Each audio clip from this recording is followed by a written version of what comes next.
얼마 전에 뉴스를 보니까 한 가족이 부부와 어린 13살짜리 딸이 이제 부인의 생일을 맞아서 이제 멕시코로 여행을 갔습니다. 이 멕시코의 남북 미주 지역, 남북 아메리카에서 제일 가장 큰 피라미드 유적이 있는 테오티후아칸이라는 지역이 있는데, 이 일대를 다 보려면 거기 이제 높은 빌딩이 없으니까 이제 열기구를 띄워서 이렇게 주변을 다 경치를 감상한다고 합니다. 그래서 이 가족들도 이제 열기구를 타고 주변 경치를 보려고 열기구에 타고 이제 열기구를 띄웠다고 합니다. 열기구를 띄우려면 그 큰 풍선 아래에 이제 바구니를 달고 바구니 위에 이제 불을 피워서 열기구에 더운 공기가 들어가야 되는데, 그래서 이제 어디 이제 완전히 떠돌아다니지 못하게 끈으로 바구니를 잘 묶고 있었다라는 것입니다. 그런데 줄에 묶인 채로 공중에 떠 있던 열기구의 바구니에서 갑자기 불길이 번지기 시작했고, 순식간에 이 승객이 타고 있던 이 바구니 전체를 불길이 다 휘감았다라고 합니다.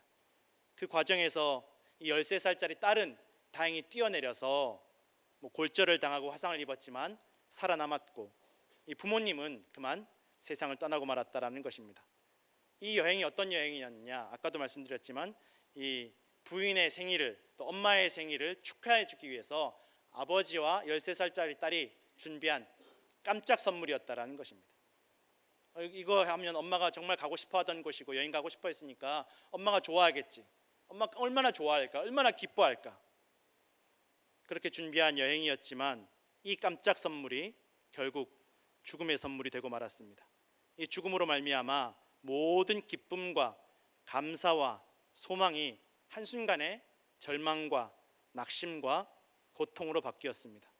사람들이 인생을 살아가면서 다들 기쁘고 즐겁고 싶어 합니다. 그래서 열심히 일을 하고 열심히 돈을 벌고 열심히 계획을 세웁니다. 어떻게 하면 더 기쁘고 즐거운 인생을 살 수 있을까? 그러나 그 어떤 계획과 그 어떤 노력도, 그 어떤 선한 의도와 목적도 죽음을 벗어날 수 없습니다.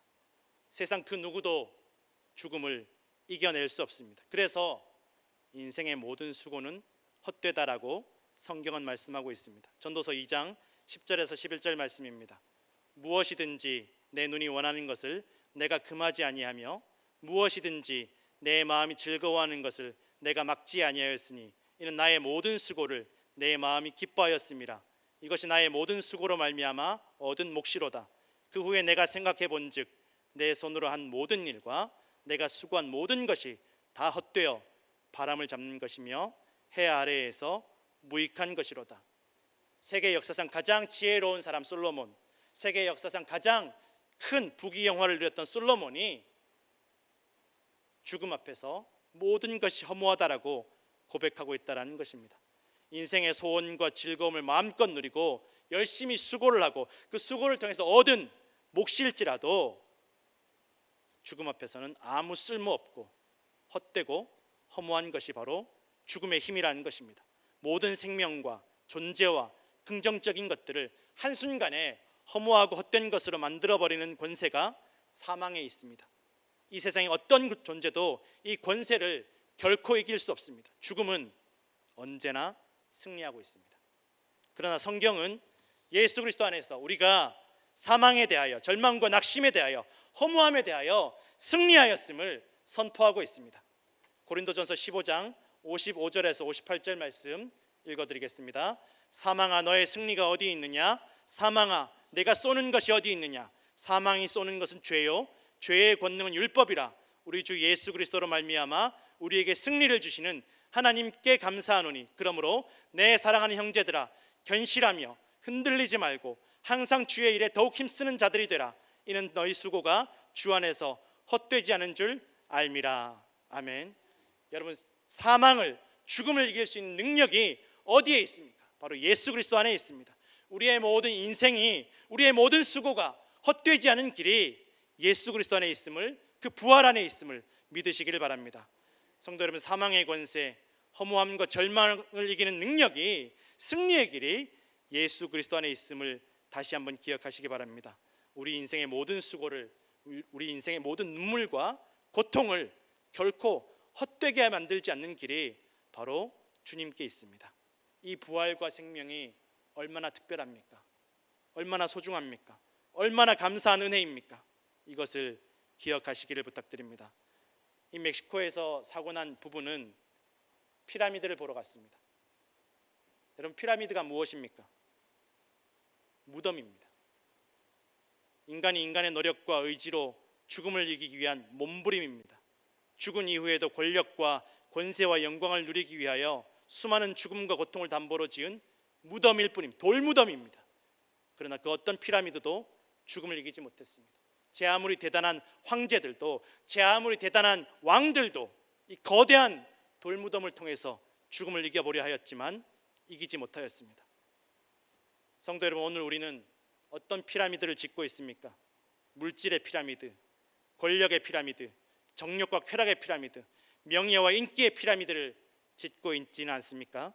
이 모든 피라미드들이 그저 무덤일 뿐임을, 결코 죽음의 권세를 이기지 못하는 것임을 반드시 기억하시기 바랍니다. 더 좋은 집, 더 많은 물질, 내가 노력해서 수고해서 내 노후에, 내 은퇴 후에 더 많은 것들을 준비하고 쌓아두어야지. 이 모든 것들이 무슨 소용이 있습니까? 우리가 묻힐 돌무덤, 피라미드일 뿐입니다. 이것을 기억해야 헛되고 허무한 인생에서 벗어날 수 있습니다. 인류 최대의 정복 업적을 이룬 칭기즈칸은 불우하고 기구한 어린 시절을 거쳐 대단한 능력과 의지로 몽골과 중국과 한반도와 중앙아시아를 거쳐 동유럽까지 정복한 강력한, 세계에서 가장 위대한 정복자였습니다. 강력한 힘과 권세를 가졌습니다. 그럼에도 만족하지 못하고 계속 정복 전쟁을 벌이다가 결국은 정복한 땅과 권세를 누려보지도 못하고 전쟁터에서 사냥하다가 말에서 떨어져 앓다가 객사하게 됩니다. 이것이 정복자의 마지막이었습니다.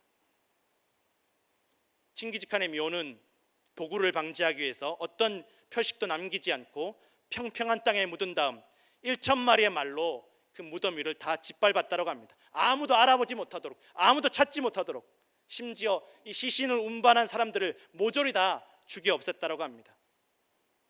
칭기즈칸의 권세와 업적은 죽음을 이기지 못하였습니다. 알렉산더도, 로마의 황제들도, 나폴레옹도 죽음을 정복하지 못했습니다. 열기구 사고가 난 지역의 이름, 그 지역의 이름은 테오티후아칸이라고 아까 말씀드렸습니다. 이 이름의 뜻은 신들의 도시입니다. 사람을 제물로 바치던 태양과 달의 피라미드, 뱀을 신으로 숭배하였고 숭배의 대가로 인간의 죽음을 요구하던 신이었습니다. 우상이었습니다. 이 세상의 모든 우상은 인간에게 생명을 주지 못합니다. 오히려 인간의 희생과 죽음만을 요구할 뿐입니다.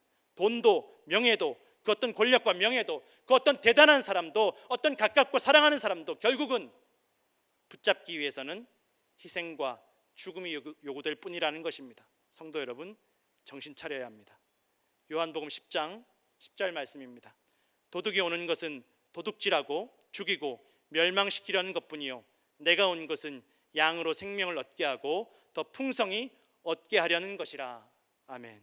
오직 우리에게 생명을 주시고 또한 주시기를 원하시는 분은 오직 하나님이신 예수 그리스도 외에는 없다라는 것을 분명하게 알고 기억해야만 합니다. 고린도전서 15장은 부활장이라고도 불립니다. 성경에서 부활에 대해서 아주 강력하게 선포하고 있는 말씀입니다. 이 말씀의 배경은 이 고린도 교인들이 부활을 점점 더 믿지 않는 것입니다.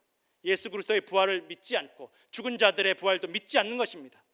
사실 인간적으로는 부활을 믿는 것이 비이성적이고 부활을 믿지 않는 것이 자연스럽고 일반적인 상식일 수밖에 없을 것입니다. 그러나 교회는, 예수 그리스도의 복음은 예수님의 부활로부터 시작되었다라는 것입니다. 부활의 기쁨과 소망이 없이는, 이것을 잃어버리면 복음도 없고 교회도 없습니다. 이래도 죽고 저래도 죽고, 죽고 나면 끝나는 인생에 굳이 뭐하러 교회 다니고 굳이 뭐하러 신앙생활하고 그렇게 할 이유가 없다라는 것입니다. 오늘 본문 앞쪽 고린도전서 15장 17절에서 19절입니다. 그리스도께서 다시 살아나신 일이 없으면 너희의 믿음도 헛되고 너희가 여전히 죄 가운데 있을 것이요 또한 그리스도 안에서 잠자는 자도 망하였으리니 만일 그리스도 안에서 우리가 바라는 것이 다만 이 세상의 삶뿐이면 모든 사람 가운데 우리가 더욱 불쌍한 자이리라. 오늘 우리도 생명과 부활의 소망으로 인하여 우리는 오늘 예수 그리스도를 믿고 의지합니다. 성도 여러분, 예수님께서 다시 살아나셨습니다. 부인할 수 없고 부정할 수 없는 사실이며 진리이며 진실입니다. 우린 믿음으로 이 부활에 참여하는 은혜를 누리게 되었고 거저 얻은 은혜입니다. 거저 받은 은혜입니다. 거저 받은 이 사랑과 은혜를, 부활의 소망을 우린 또한 거저 나누어야 할 줄로 믿습니다. 나누어도 줄어들지 않습니다. 나누어도 손해보지 않습니다. 나눌수록 기쁨이 더 커집니다. 부활의 소망을 가진 성도는 여유가 있고 평안이 있고 사랑이 넘칩니다. 기쁨으로 영생의 부르심에 응답합니다. 조급할 일이 없습니다. 우울할 일이 없습니다. 두려울 일도 불안할 일도 없습니다. 부활과 영생이 우리에게 있기 때문입니다. 우리도 부활의 소망과 기쁨을 누리며 우리의 가정과 이웃에도 부활의 소망과 기쁨을 나누며 부활의 증인 되시는 성도들 되시기를 간절히 축원합니다. 기도하겠습니다.